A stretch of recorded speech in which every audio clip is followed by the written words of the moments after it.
বিসমিল্লাহির রহমানির রহিম। পরম করুণাময় আল্লাহর নামে শুরু করছি আজকে আহ্বান গল্পের পঞ্চম পর্ব। চলে যায় মূল গল্পে। এভাবেই তিনি প্রতিদিন কোনো না কোনো কিছু নিয়ে এই গোপাল অর্থাৎ স্কুল মাস্টারের বাসায় এসে হাজির হতেন। কোনোদিন গাছের শশার জালি, কখনো পাতিলেবু, কখনো বা একছড়া কাঁচকলা। যতদিন কথক গ্রামে থাকেন ততদিনই রোজ সকালে বুড়ি কথকের বাড়িতে আসতে ভুলতেন না। অর্থাৎ আসলে এই যে মমত্বের একটা সম্পর্ক, এই সম্পর্ক কখনো ভোলা যায় না। গ্রামে বুড়িকে দেখার মতো হাজরা বেটার বউ ছাড়া আর তার কেউ ছিল না। সে আবার পরের বাড়িতে ধান ভেনে কাজ করত, অর্থাৎ ধান ভানার পরে যে চালটা পেত তার দুটো চাল সে বুড়িকে দিত। একদিন হাজরা বেটার বউ চিরা কুটছিল, বুড়ি তার গোপালের জন্য পাঠিয়ে দিয়েছিল। বুড়ি কতককে তার পুত্রের মতোই স্নেহ করে, আর তাই তার জন্য বিভিন্ন জিনিসে নিয়ে আসতো, তার বাড়ি পাঠিয়ে দিত। এগুলো হচ্ছে একান্তই তার স্নেহের দান। এ দান কখনোই ভোলা যায় না।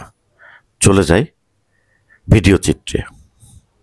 দেখলাম ধুমধাম লোকজন, তা বিয়ের কথাবার্তা চলতেছে নাকি? কিসের আয়োজন চলতেছে? আরে না, বিয়ে শাদী না, ওই কলকাতা থেকে আমার কয়েকজন বন্ধু আসবে, সেই জন্য একটু রান্না বান্নার আয়োজন চলছে। ও, তা গোপাল, তুই বিয়ে করলি না কিসের জন্য? বিয়ে করার জন্য চেষ্টা তো আর কম করিনি বুড়িমা, ওই মেয়ে খুঁজে পাওয়া যায় না, তাছাড়া আমার বয়স হয়ে গিয়েছে। 70 মুখে চাই? কিসের বয়স হয়েছে? আমার গোপালের কচি বয়স। আচ্ছা, আমি দেখবানে ওই বাড়ুর বাড়িতে একটা মেয়ে আছে ভালো, তোর সঙ্গে ভালো মিল খাবে, কথা বলে দেখবানে। আচ্ছা ঠিক আছে, এখন তোমার দেখার দরকার নেই। আমি যখন বিয়ে করার জন্য মনস্থির করব তখন না হয় তোমাকে বলবো, তখন তুমি ইচ্ছে মতো আমার জন্য ঘটকালি করো, ঠিক আছে? আচ্ছা এখন তুমি যাও, আমাকে একটু ব্যস্ত হতে হবে, আমার বন্ধুরা আসবে। ঠিক আছে, তোমার সাথে পরে আমি বসে একদম অনেকক্ষণ কথা বলবো। এখন তুমি যাও। ও আচ্ছা, তুমি একটু বসো, তোমার জন্য একটা কাপড় এনে রেখেছি, বসো।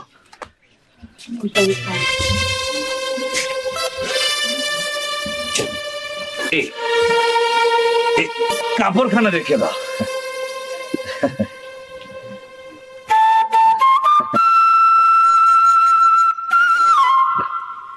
যাও, এখন যাও, আমি একটু ব্যস্ত আছি, পরে তোমার সাথে আবার কথা বলবো। যাও। জন্মের তুই মোর ছেলে ছিলি রে বাপ। সাবধানে যাও।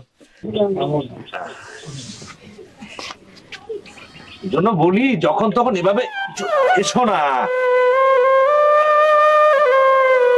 সাবধানে যাও।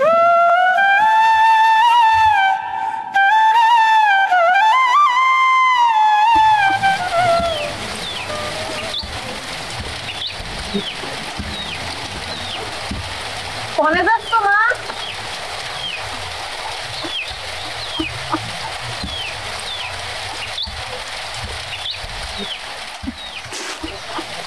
কি করছিস? চিড়ে কুচ্ছি, কামিনী সরু ধানের ভালো চিড়ে। তোমার গোপালের জন্য কাল বেলা নিয়ে যেও দুটো। আমার একদিন নিয়ে যেও মা, তোমার ছেলেরে দেখতে মন চায়। তা যাস খন, কিন্তু হাজরা বেটারে একটু জিজ্ঞেস করে নিস, হিন্দু পাড়ায় তোরে জাতি দেবে তো? ও বলে দেখবানে কি বলে। সুগন্ধ বের হয়েছে রে। আরে এই জন্যই বলি গায়ে আসতে হবে। ওই কলকাতা শহরে বসে থাকলে এই গায়ের মজা কি সেখানে পাওয়া যাবে? ও গোপাল, বাড়ি আছো? হ্যাঁ আছে। কেন, তুমি আবার কেন এলে? কি নিয়ে এলে আবার? না, ভাবলাম যাই একটু মোর গোপালে দেখে আসি একটু। ওকে হে, ও এমনি গায়ের লোক। তোমার ডাক নাম গোপাল নাকি হে গ্রামে? না মানে ওই আর কি। কাল রাত্রি কি গরম পড়েছে, হ্যাঁ? ঘুমোতে পারিস গোপাল? আমি তো একটু ঘুমোতে পারিনি। বেশ করো, ঠিক আছে। ও গোপাল বলছে কাকে? ওই আমাকে বলছে আর কি, বুঝলে, মাথাটা একটু। বুঝেছি বুঝেছি। ইয়ে বুড়িমা, তুমি বরং আজকে একটু যাও। দেখছো না আমার কলকাতার বন্ধুরা এসেছে, আমি ওদেরকে নিয়ে ব্যস্ত আছি, একটু কথা বলছি, তুমি এখন যাও। আজ কি এনেছি বলো দিনি? হ্যাঁ, শালিদানে চিড়ে দুধ কলা দিয়ে খেতে বেশ লাগে। আচ্ছা ঠিক আছে, তুমি এখন যাও, আমি এখন ব্যস্ত আছি, দেখছো না। চিড়ে কটা নেবার জন্য একটা পাত্র। আচ্ছা ঠিক আছে, পরে হবে, পরে হবে, তুমি এখন যাও মা। চিড়ে কটা কি হতে কি বলছে জমির স্ত্রী? ইয়ে খুড়োমশাই কিছু না, ওই বিক্রি করতে এসেছে। যাও না, আমি পরে বলবো, পরে। আমি পয়সা নেব না কো। তোমার এখানে ওর বড্ড যাতায়াত। ইয়ে খুড়োমশাই, আমার ওই কলকাতার বন্ধুরা, তো ওরা বলছিল যদি আজকালকের মধ্যে যদি